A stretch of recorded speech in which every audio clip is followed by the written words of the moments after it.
Hello everyone, आप सभी को मेरा सादर प्रणाम। आज आप सभी के सामने मैं एक छोटा सा विषय वैदिक मैथ, उसका एक छोटा सा इम्पोर्टेंट क्वेश्चन स्क्वायर रूट निकालना आप सभी के सामने लेकर आ रहा हूँ कि किस तरह से हम उस क्वेश्चन को निकाल सकते हैं।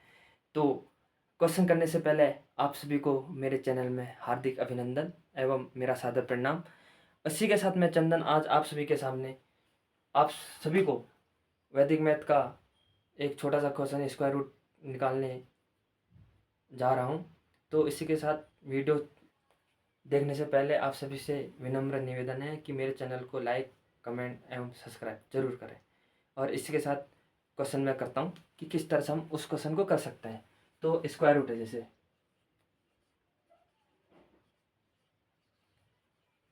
है ना, तो हमें स्क्वायर रूट निकालना होता है।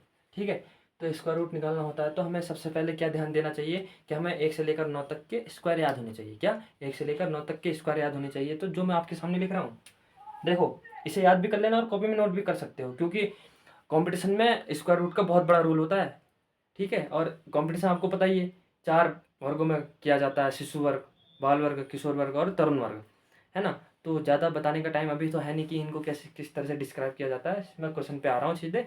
तो देखिए, सबसे पहले 1 का स्क्वायर बताओ कितना होता है। 1, 2 का स्क्वायर 4 होता है, 3 का स्क्वायर 9 होता है, 4 का स्क्वायर 16 होता है, 5 का स्क्वायर 25 होता है, और फिर 6 का 36, 7 का 49, 8 का 64 और 9 का 81 होता है। ठीक है, जब तक आपको ये स्क्वायर याद नहीं होंगे आप स्क्वायर रूट के कोई से भी क्वेश्चन को नहीं कर पाएंगे। ठीक है, तो इसके साथ पहला क्वेश्चन है।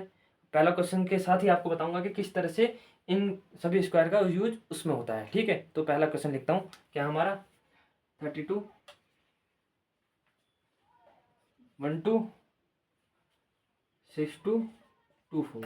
ठीक है, तो इस तरह से हम इस पैटर्न में लिखते हैं। इस पैटर्न में लिखने के बाद हमें ढांचा तैयार करना होता है। वो ढांचा इस तरह से होता है। देखो, हमेशा याद रखना, स्क्वायर का 8 डिजिट जो स्क्वायर होते हैं हमेशा इसी तरह से सॉल्व करते हैं। ठीक है, अब हमने इस तरह से तो कर तो दिया। अब देखो, पहले 2 डिजिट कोई भी हो, कैसी भी हो, आपको क्या करना है, दोनों का पेयर बना देना है। क्या करना है, दोनों का पेयर बना देना है। अब देखना क्या है कि जो 32 आ रहा है ना, वो किस स्क्वायर के, किन दो स्क्वायर के बीच में आ रहा है। क्या, किन दो स्क्वायर के बीच में आ रहा है 32। ठीक है, तो अब 32 हम देखते हैं, अगर स्क्वायर किन दो के बीच में आ रहा है, तो एक तो 5 के आ रहा है और एक 6 के आ रहा है। और हमेशा याद रखना, जो बड़ा स्क्वायर होगा उससे कभी मत लेना, कभी भी मत लेना।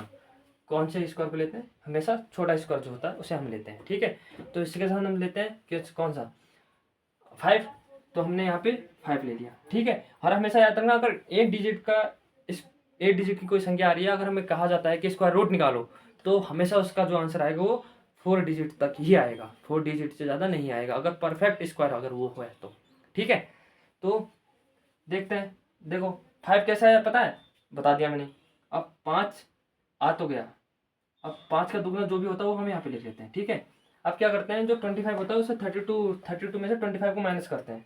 जब माइनस किया तो 7, जो उस 7 को यहाँ लिखते हैं हमेशा। जो भी कैरी बचेगी उसे हमेशा ये जो डिजिट होंगे उनके नीचे लिखना पड़ेगा। ठीक है, ये याद रखना, है ना। तो यहाँ पे कितना बचा, 7 बचा था।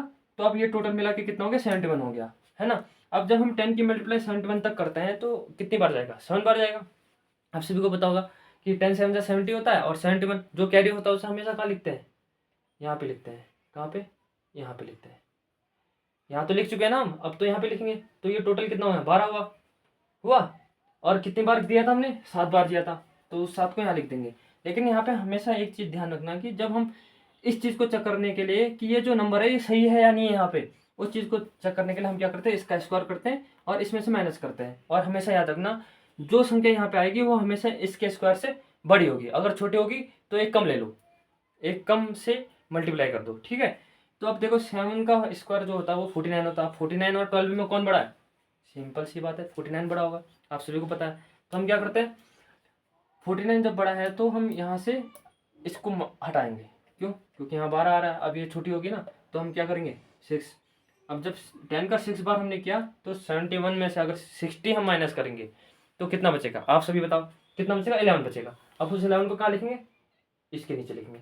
लिख दिया, ठीक है। अब इस 11 को यहाँ लिख तो दिया, अब चेक करने के लिए कि इस स्क्वायर से बड़ा है या छोटा है, देखते हैं। 6 6 जा 36 है ना छोटा, मानते हो आप सभी कि छोटा है, ठीक है मान लिया, है ना। तो इसका मतलब ये संख्या जो यहाँ पे है ये करेक्ट है हमारी। चलो अब हमने क्या किया, 36 को 112 में से माइनस कर दिया। ये करना ही होता है क्योंकि इसमें से माइनस करके जो संख्या आती है उसे यहाँ पे लिखते हैं हम, ठीक है। कितना आएगा, 6 7 76 आया। अब क्या करते हैं, 10 से इसको मल्टीप्लाई करते हैं। क्या करते हैं, 10 से इसको मल्टीप्लाई करते हैं, ठीक है। इसको मल्टीप्लाई करते हैं तो कितने बार जाएगा, 7 बार ही जाएगा। तो 7 बार किया, कितना कैरी बचा, 6, जो हम यहाँ पे लिखेंगे, ठीक है। ये मैं बता चुका हूँ कि हमेशा कैरी को इनके नीचे लिखते हैं, ठीक है। अब देखो, अब यहाँ पे कि ये नंबर अगर ये नंबर सही है या नहीं है, इस चीज़ को चेक करने के लिए हमें क्या करना पड़ता है, जो इन दोनों का मल्टीप्लाई होगा ना, किसका, देखो 6 7 का मल्टीप्लाई कितना होता है, 42, फिर उसका दुगना कितना, उसका दुगना कितना, 42 दूनी 84, ये 84 इससे हमेशा छोटा होना चाहिए। लेकिन यहाँ पे देखो गेम कुछ अलग ही चल रहा है, क्यों, 66 छोटा है और 84 बड़ा है, क्या 84 बड़ा है ना। तो अब यहाँ पे हमें क्या करना पड़ेगा, इसी की तरह करना होगा, एक कम संख्या लेनी पड़ेगी, ठीक है। दोबारा बैक जाओ, ठीक है, दोबारा बैक गए हम, तो यहाँ पे 6 किया, ठीक है, 10 छक्का 60 क्या, कितना 16, कितना है 16, आया नहीं आया, ठीक है। अब देखो 6 6 जो इंटू 2 72 आया। अब 166 से 72 तो छोटा ही है ना, आप सभी को पता है ना।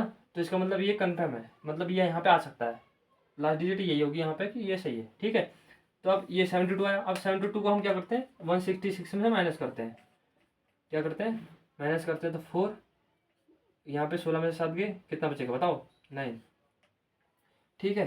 तो 94 कितना है, 94 आया। अब इसकी इसमें भाग दो, 9 बार जाएगा, 10 9 90, जो हम यहाँ पे लिखेंगे, बचा कितना 4, वो यहाँ पे लिख देंगे, ठीक है।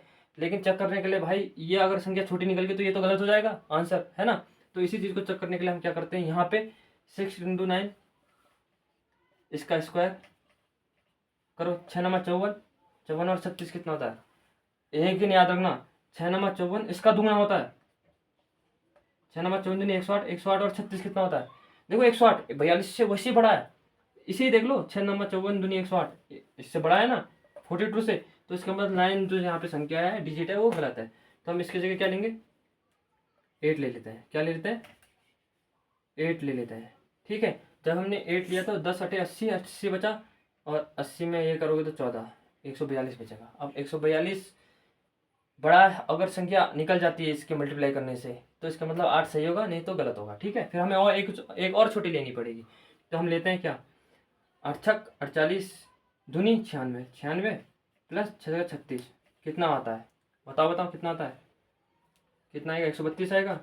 अब 132 से 142 से छोटी है, इसका मतलब हमने जो 8 लिया वो करेक्ट है ना। और इस करेक्ट भी है और ये आंसर भी सही है, मतलब 4 डिजिट तक ये आंसर आ सकता है इसका। तो इसका मतलब ये क्वेश्चन, मतलब इस 8 डिजिट के स्क्वायर का जो स्क्वायर रूट होगा वो 5 6 6 8 होगा, कितना होगा, आंसर होगा हमारा 5 6 6 8, ठीक है, ये इसका आंसर होगा।